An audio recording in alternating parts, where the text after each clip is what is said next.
दोस्तों, हमारे टोटके उपाय और मंत्र ज्ञान में आपका स्वागत हो। नया साल में आप सभी को मेरे ओर से हार्दिक शुभकामनाएं। 2025 साल में आप अपने परिवार के साथ खुशहाल जिंदगी जिए, अपने संतान के साथ खुशहाल जिंदगी जिए, यही मैं आप सभी को कामना करते हैं। आप अपने परिवार के साथ हमेशा खुश रहिए। दोस्तों, आज जो हम बात करने जा रहे हैं, गर्भ अवस्था के दौरान कौन सा मंत्र सुनना चाहिए और जप करना चाहिए। अगर आप हमारे साथ जुड़ना चाहते हैं दोस्तों, इसी प्रकार नया जानकारी पाने के लिए, तो सब्सक्राइब करना ना भूलिएगा, ताकि इसी प्रकार हम प्रतिदिन टोटके उपाय और मंत्र ज्ञान के बारे में बताते रहते हैं। दोस्तों, गर्भवती महिलाओं को सबसे पहले तो सावधानी रहना चाहिए। उसके बाद उन्हें हमेशा सकारात्मक सोच एवं सकारात्मक ऊर्जा पाना बहुत ही जरूरी है, क्योंकि गर्भवती महिलाओं को जिस प्रकार मानसिकता होगा, उसी प्रकार गर्भ में जो बच्चे हैं उनका भी उतना ही असर होता है। इसलिए गर्भ अवस्था के दौरान सकारात्मक सोच ये रखना और सकारात्मक वातावरण ये रहना बहुत जरूरी है। तभी जाके आप तेजस्वी पुत्र प्राप्त कर सकते हैं। तेजस्वी पुत्र संतान या पुत्री संतान तभी आप प्राप्त कर सकते हैं जब आपके भीतर सकारात्मक सोच होगा, सकारात्मक ऊर्जा होगा। तो कैसे होगा? एक गाने के माध्यम से भी आप सकारात्मक ऊर्जा प्राप्त कर सकते हैं। बहुत ऐसे भजन कीर्तन हैं जहां आप सुनने के बाद आपके भीतर सकारात्मक सोच होगा, उस जगह का वातावरण भी सकारात्मक होगा। इसलिए माँ सरस्वती का जो वरदान है, ये जो हम लोग गाने सुनते हैं, ये इसमें भी सकारात्मक और नकारात्मक ऊर्जा प्रदान करते हैं। गर्भवती दौरान में हमें कौन सा मंत्र सुनना चाहिए, मतलब मंत्र के जरिए आपको सकारात्मक ऊर्जा प्राप्त होगा। और वो मंत्र अगर आप जप नहीं कर सकते हैं तो दोस्तों आप सुन सकते हैं, इससे भी आपको बहुत ही अच्छा बेनिफिट मिलेंगे। मैं आप लोगों को 2 ऐसे मंत्र बताएंगे जहां आप जप कर सकते हैं गर्भ अवस्था के दौरान, और आप 3 मंत्र सुन सकते हैं प्रतिदिन सुबह शाम। जब भी आपको मौका मिले, जब भी आपको शांत वातावरण होगा, तभी इस मंत्र को सुनिए, और आप चाहे इस मंत्र को जप भी कर सकते हैं। तो ऐसे कौन से मंत्र हैं, वीडियो के अंत तक जरूर रहिएगा, बिना स्किप करके इस वीडियो को देखिएगा, ताकि आप इस वीडियो को देख के लाभ उठा सके। दोस्तों, जब संतान की चाहत में हम लोग रहते हैं तो यही सोच हमारे अंदर रहते हैं कि मेरे संतान का सोच विचार कैसे होगा। अगर माता पिता पहले से ही इसका निर्णय नहीं लेंगे तो फिर आने वाले समय में एक संतान तेजस्वी कभी नहीं बन सकता है। इसलिए गर्भ अवस्था के दौरान आपको ये सोच रखना जरूरी है कि हमारे संतान तेजस्वी होगा तो हमारे सोच भी वैसे ही रखना होगा। दोस्तों, एक संतान प्राप्त करने के लिए हमें 9 महीने तक हमें अपेक्षा करना पड़ता है, तभी जाके हमें एक संतान प्राप्त होते हैं। तो दोस्तों, इसीलिए हमें क्या करना चाहिए, हमें ऐसे कौन सा कार्य करना चाहिए जिससे हमारे संतान तेजस्वी हो, दिव्य हो और साथ ही साथ बुद्धिमान भी हो, माता पिता का नाम भी रोशन कर सकते हैं। अगर आप अभी से तैयारी में हैं तो जरूर होगा। तो आपको कैसे क्या करना है गर्भ अवस्था के दौरान, तो चलिए हम आपको विस्तार से बताते हैं।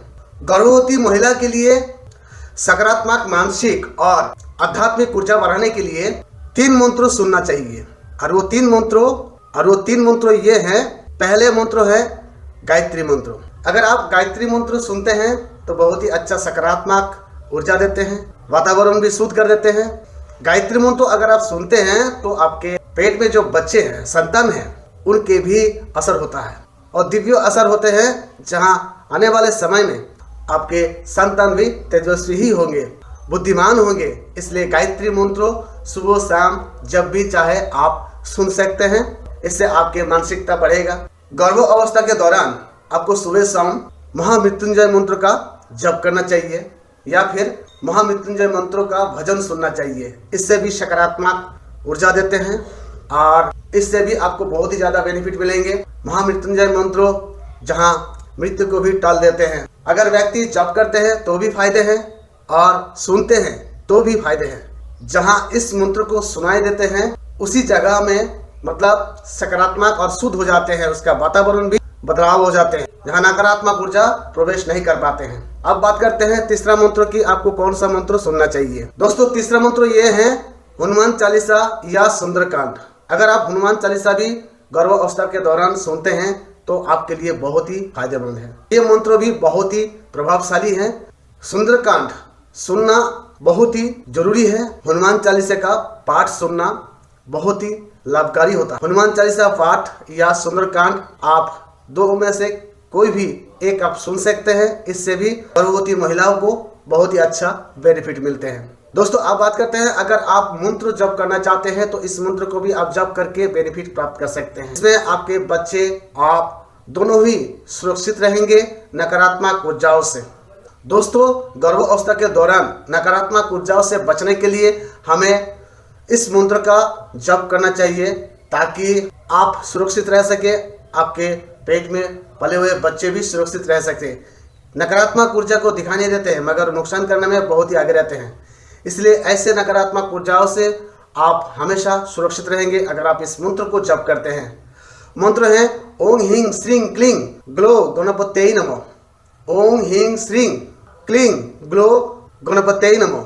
तो दोस्तों इस मंत्र को आप अगर जप करते हैं तो आपके भीतर सकारात्मक सोच होगा, सकारात्मक विचार होगा और आप पूरे सकारात्मक से घिराव रहेंगे, जहां नकारात्मक ऊर्जा प्रवेश नहीं कर सकते हैं। और आप अपने बच्चों को भी दिव्य शक्ति प्रदान कर सकते हैं इस मंत्र के जरिए। और जब भी आपको इस मंत्र को जप करना है तो सुबह शाम जप करें, क्योंकि इस समय शांत वातावरण होते हैं। दूसरा मंत्र ये है ओम श्री रामाय नमः। ओम श्री रामाय नमः। ओम श्री रामाय नमः। ये बहुत ही सरल मंत्र है। हमें उम्मीद है आप इस मंत्र को जप कर सकते हैं और आप इसका बेनिफिट भी प्राप्त कर सकते हैं।